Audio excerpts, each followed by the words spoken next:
kick off this week's On the Ball with a comprehensive wrap on the playoff for the 32nd and final World Cup berth between Australia and Uruguay. In news, Pelé's sports marketing company drops him in hot water. And we take our regular look at the Argentina League, where the action fires up in the title race.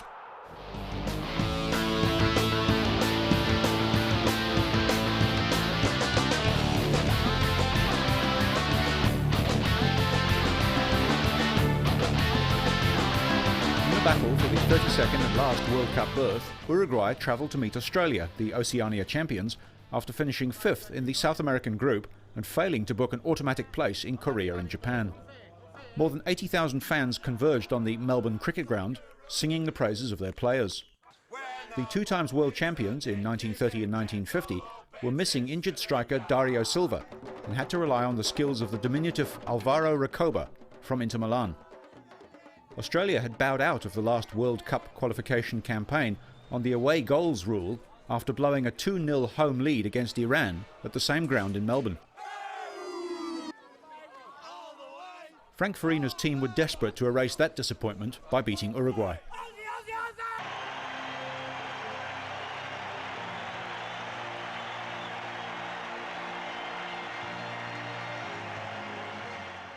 Inter Milan's Alvaro Recoba unleashed a powerful shot from near the halfway line, which forced Australia's Middlesbrough goalkeeper Mark Schwarzer, backpedalling to his line, to catch the ball just under the bar. Australia's only real chance in the first half came in the 5th minute, when Glasgow Rangers defender Craig Moore's header was fingertipped over the bar by Carini. Recoba created another chance out of nothing at the start of the second half, when he broke into the Australian box and drove the ball from an acute angle towards goal, forcing Schwarzer to make a quick save. Australia controlled the match from the outset but created few real goal-scoring chances, their best coming midway through the second half when an Agostino header hit the post.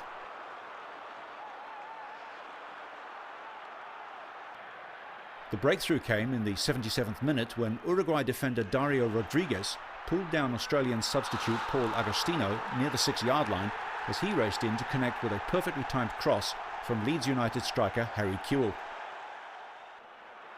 Defender Kevin Muscat stepped forward and made no mistake with a kick, drilling the ball past Juventus goalkeeper Fabian Carini to become an instant national hero. Muscat's goal gave the Oceania champions a deserved win, putting them in the driving seat for the second leg in Montevideo. In the return leg, an angry mob of about 50 supporters jostled and abused the Australian team as they tried to exit the airport and board their team bus after arriving in Uruguay.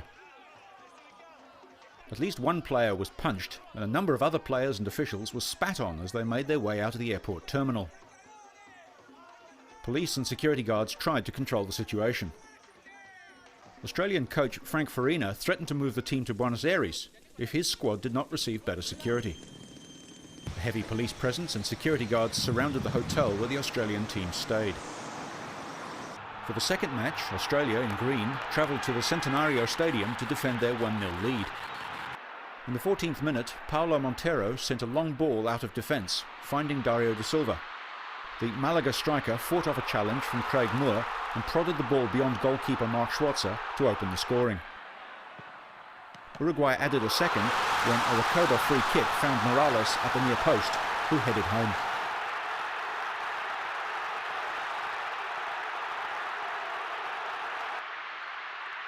Australia pushed players on for the all-important away goal, but Recoba caught their defence on the break, cutting back for Morales, who converted, sending Uruguay to their first World Cup since 1990.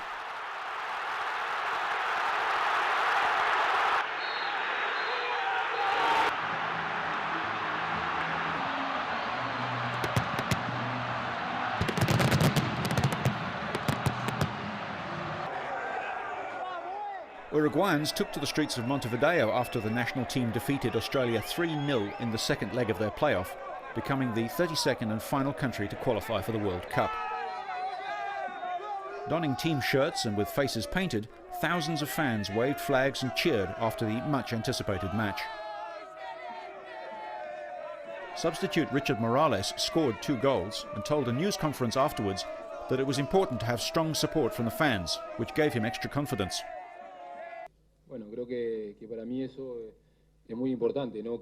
For me, it is important that people like you understand, because when we hit the field to play the game and you feel the support from the fans, you gain more confidence. I always listen to the fans. Team coach Victor Pua said, Uruguay knew exactly what it had to do, and that was to play a very good game. Socceroos coach Frank Farina reflected on events leading up to the Montevideo clash. In the beginning we had a few problems, but after the incident at the airport, the hospitality was very, very good. We had no more problems. The 3-1 aggregate scoreline left the hapless Socceroos to contemplate another heartbreaking failure. I'm sure in the next week the whole game will be analysed by everybody, but yes, everybody's very, very disappointed.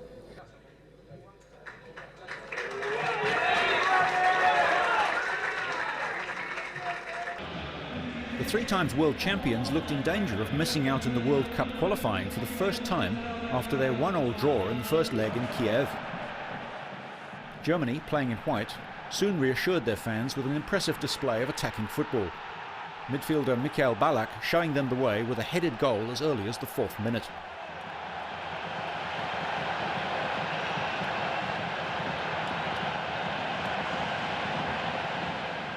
Striker Oliver Neuville made it 2-0 from close range 7 minutes later.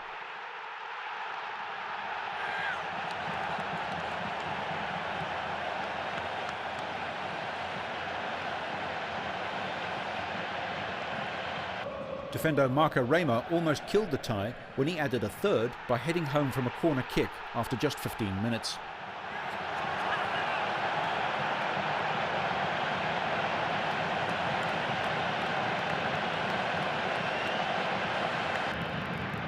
Ballack, who had poached the equaliser in the first leg and was outstanding throughout the Dortmund game, made it 4-0 with another header 6 minutes into the second half.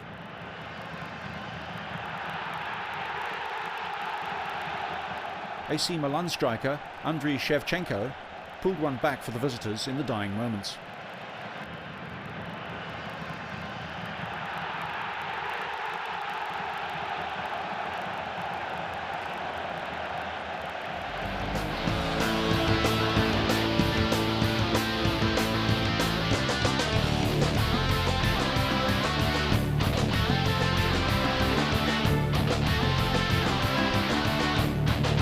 Turkey fired themselves into the World Cup finals with a blistering 5-0 win against Austria in the second leg of their playoff for a 6-0 aggregate victory. We had the advantage of winning the first match against Austria. We played cautiously, but we were the better team on the field tonight. I hope all of Turkey are as happy as we are. We want to share this happiness with everybody. This glory is not mine, but the Turkish people's. If we can manage to act as a team, Turkey can play the finals at the World Cup in 2002. Okan Burak was the hero for Turkey, the scorer of the only goal in Vienna, putting the tie beyond the grasp of the Austrians. We worked hard. We hope Turkey will do its best at the World Cup. It is very important to be part of this kind of competition, and we are the pioneers of it. We are heading for better successes. The Turks dominated much of the game, with Inter Milan forward Okan Burak linking with Hakan Şükür to devastating effect to guarantee a first World Cup berth since 1954. Thousands of Turks hit the street around the country to join the celebrations, shaking off the worries and uncertainties of the economic crisis that has hit the country in recent months.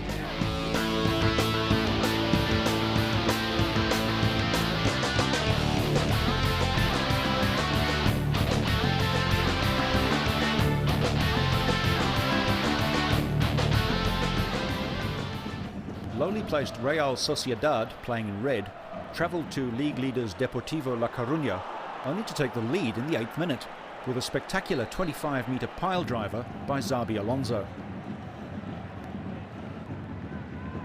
But a nervous-looking Deportivo eventually managed to level 9 minutes from the break when Mackay beat two defenders with a sharp turn in the area before firing in past keeper Alberto.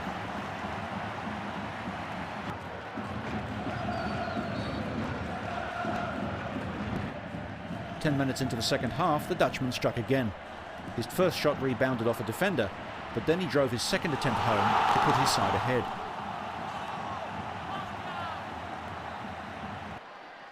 Mackay secured his hat-trick with a fine header after Emerson had chipped in a pinpoint pass to the far post 16 minutes from time.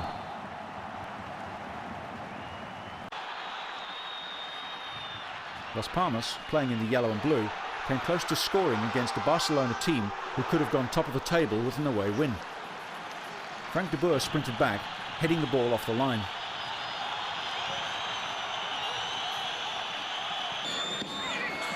Barcelona's Luis Enrique then teamed up with 19-year-old Argentine Javier Saviola for a fine attack on goal that was well stopped by keeper Nacho Gonzalez. In the second half, Las Palmas' Luis Garcia almost caught goalkeeper Roberto Bonanno out with a free kick aimed just under the bar.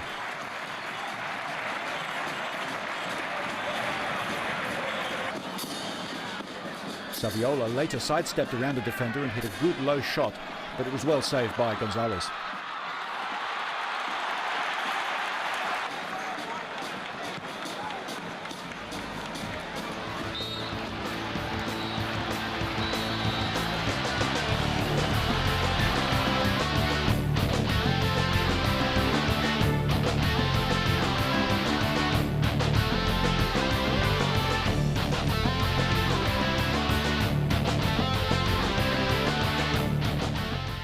Spanish international Pep Guardiola has tested positive for the banned steroid Nandrolone, according to the Italian Olympic Committee.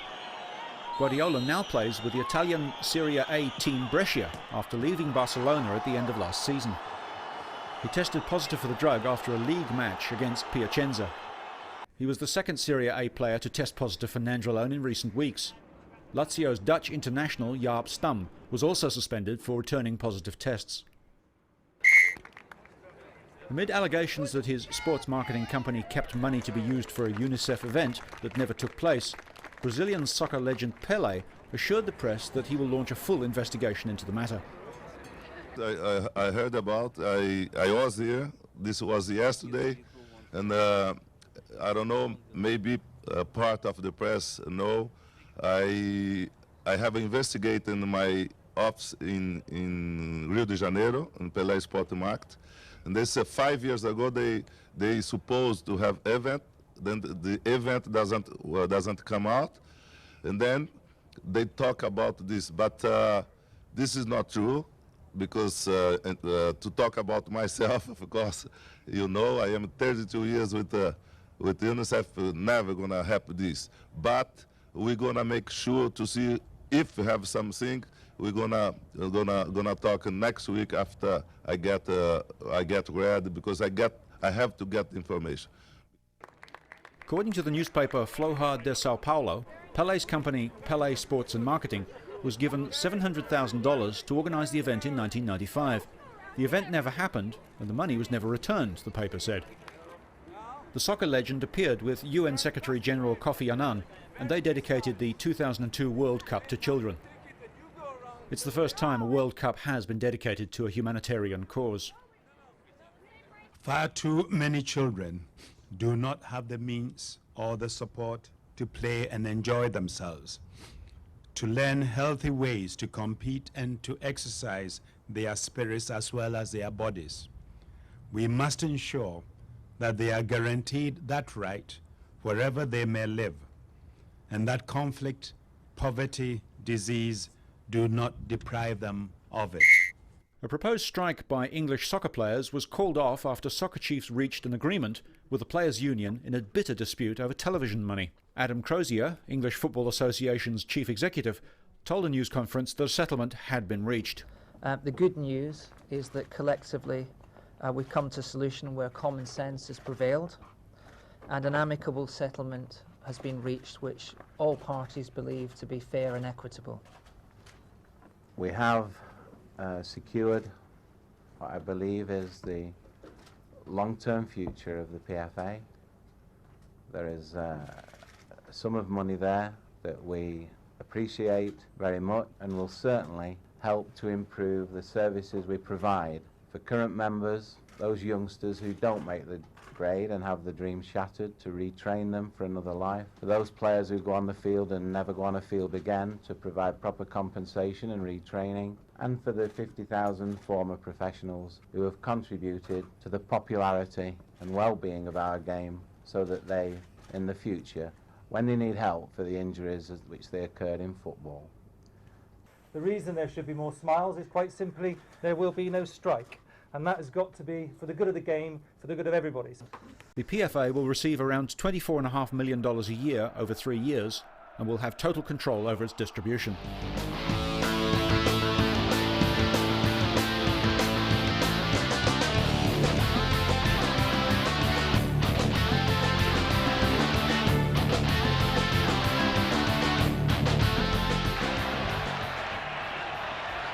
Barcelona, in their traditional maroon and blue, took on Athletic Bilbao at the new camp.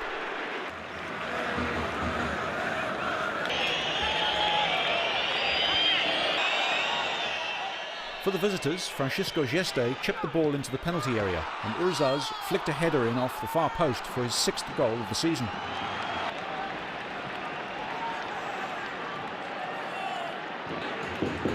Barcelona's best chance in the first half put the ball at Gabriel's feet, but he shot well over the bar.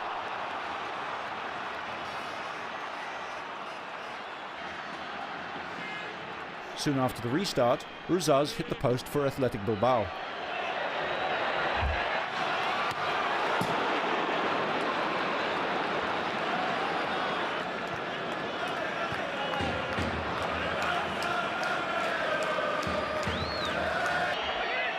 Bilbao continued to attack, forcing Barcelona goalkeeper Roberto Bonanno to full stretch.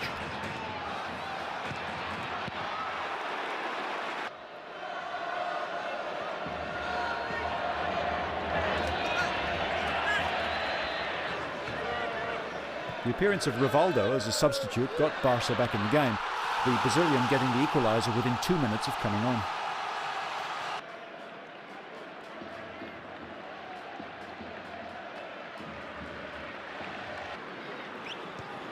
The Catalans piled forward, but Santi Esquero struck the winner 9 minutes from time on a rare Bilbao counter-attack.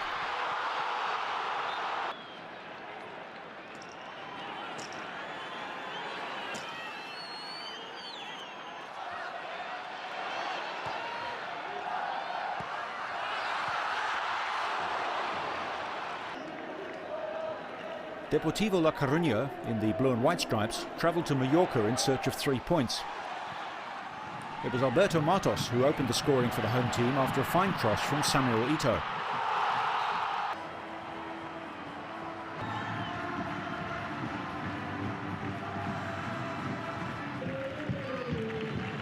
Luque then struck again shortly afterwards, hitting a great low shot on the turn.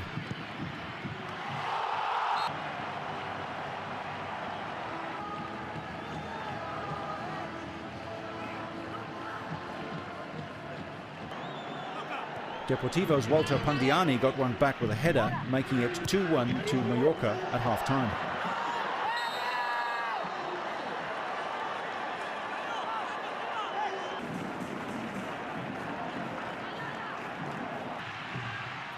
In the second half, it was Vleško Paunović who extended the Islanders' lead to 3-1.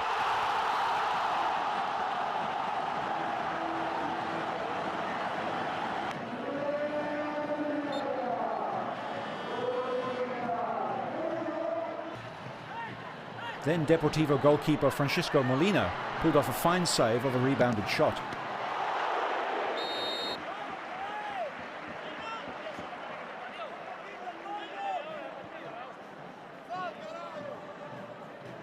Luque went close again from a set piece, but this time hit the upright.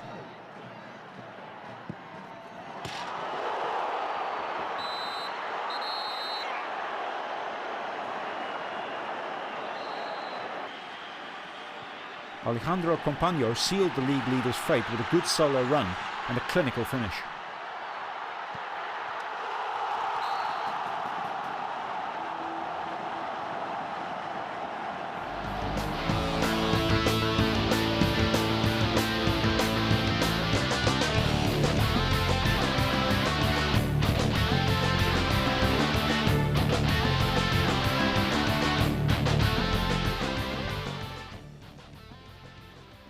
Soccer legend Sir Bobby Charlton, one of the survivors of the Munich air disaster, has paid tribute to his Manchester United colleagues who died 43 years ago.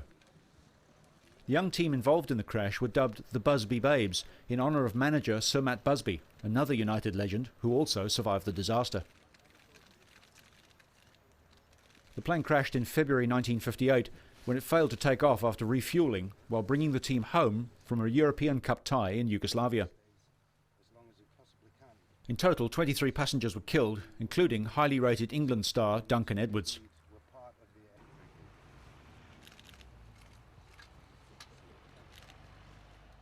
The ceremony, also attended by Bayern Munich Vice President Karl-Heinz Rummenigge, took place in the Munich district of Kirchtrudering, where the crash occurred. They were lost, but their lives were not in vain. You know, they have been an inspiration to everybody who has supported Manchester United, and they are part of our history, and we can't change that, and we wouldn't want to change that.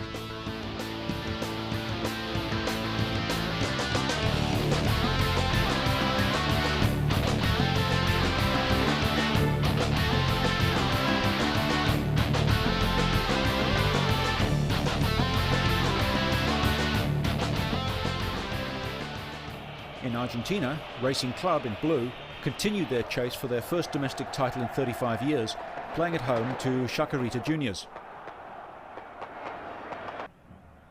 Despite having a crowd of 41,000 fans willing them on, Racing looked stolid and disinterested in the opening half hour. Yet it was not until 2 minutes into injury time of the first half that Racing finally took the lead. Chartruk exchanged a 1-2 with Estevez on the edge of the area, and as he rushed into the box, he tumbled over. To the fury of the Chacarita players, the referee judged that Javier Pinola had pushed the Racing man over and awarded the penalty. Estevez stepped up and rammed the ball home.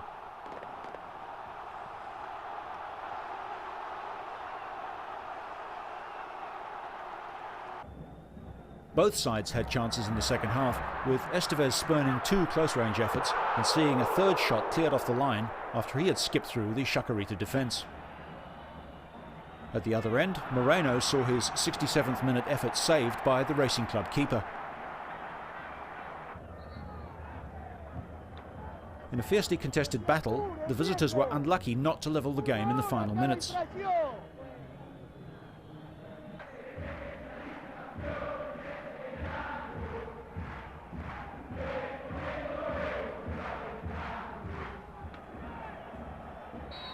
Ramos's stunning long-range free kick was just tipped wide after a diving save by Campagnola. Racing Club lead the Apertura, which is the first of 2 championships in the Argentine season. The teams play each other once in each, and there is no overall champion. Next week, a comprehensive roundup from Europe and South America, and a look at the road to the World Cup, so make sure you stay on the ball.